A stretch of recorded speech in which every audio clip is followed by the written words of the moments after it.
Oiwa, the vengeful spirit from the famous Yotsuya Kaidan tale, is a tragic and terrifying Oreo who haunts those who wronged her. Her story, sharing a place with Okiku and Otsuyu, became one of the Nihon Sandai Kaidan, Japan's big three ghost stories. The legend of Oiwa is based on actual people who lived in Edo during the 17th century. In 1825, the kabuki play Tokaido Yatsuya Kaidan took the tragic story of the life as its inspiration. This play became wildly popular, forever cementing Oiwa's place as Japan's most famous and long-lasting ghost. Over time, her story has been retold and changed countless times, which is why she's still in Japanese folklore and popular culture. Oiwa, the real person, met her demise in the year 1636. Rumor has it that her Oreo continued to haunt the places where she once lived, as well as those who tell her tale. The curse of Oiwa's ghost has been blamed for mysterious disasters and deaths that have occurred around numerous productions, including theater, film, and television adaptations.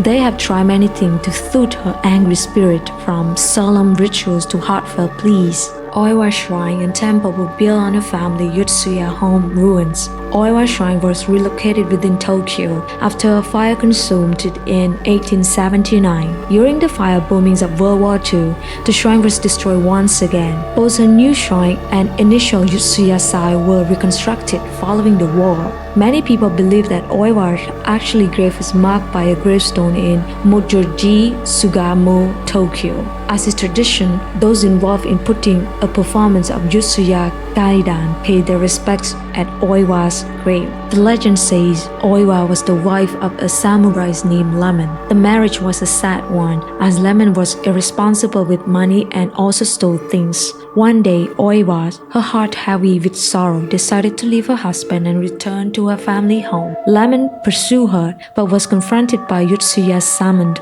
Oiwa's father. Salmon was aware of Lemon's wrongdoing, including stealing from his boss, and he insisted Lemon end his marriage to Oiwa. Lemon drew his sword and slew Salmon. Lemon returned to Oiwa and falsely claimed her father was murdered by a stranger. He pleaded with her to make up, and he vowed to get revenge for her father's death. Later on, Oiwa became pregnant and gave birth to Lemon's son. It was a challenging time. They had little money. Following the birth of their child, Oiwa's health declined, and Lemon began to resent her. Next to their home lived a rich doctor named Ido Kihei. He had a granddaughter, Umi, who was very beautiful. Umi was immediately drawn to Lemon and desired to become his spouse. The doctor's love for his granddaughter led him to scheme to get her married to Lemon. Oiwa was given an ointment by the doctor to heal her. The truth was far more sinister. It was a poison that cruelly twisted her features. Lemon's resentful erupted into hatred upon seeing Oiwa's scared face.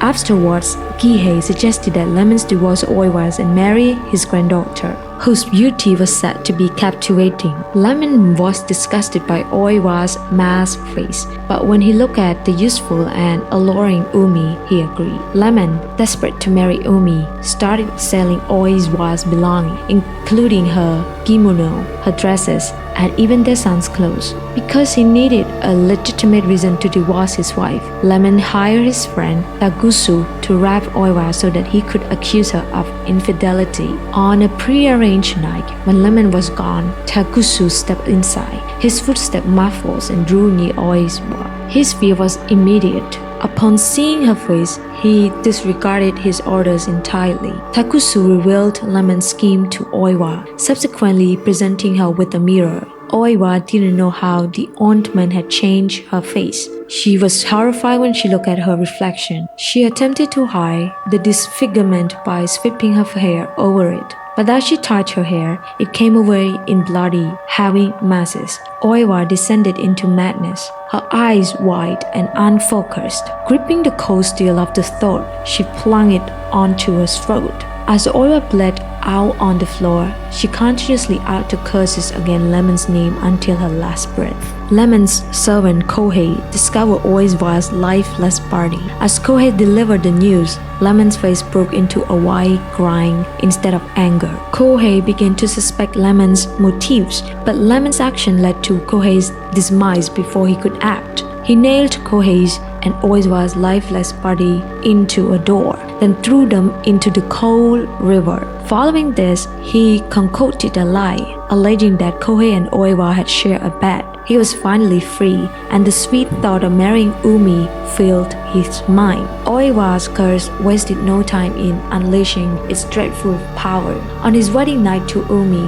Lemon tossed and turned, unable to sleep. He rolled over, and the chilling face of Oiwa's ghost, horribly disfigured, materialized beside him. He grabbed his sword and with a loud whoosh slashed out at the ghost. As the illusion faded, Lemon discovered he had, in fact, wounded Umi, not Oiwa. His new bride was discovered deceased on the floor. With fear pounding in his chest, Lemon dashed next door to his new father-in-law, desperate for help. However, when he arrived at Itu's house, he was met with a chilling presence, the ghost of Kohei, a victim of murder. Lemon slashed his thoughts again, but the moment the steel met the air, the illusion shattered, revealing Itu Kihei's lifeless body on the floor. Afterwards, Lemon fled into the night, with the chilling presence of Oiwa's Oreo following close behind. Wherever he went, the chilling presence of Oiwa's ghost lingered. The memory of her ruined face continued to haunt his dream at night.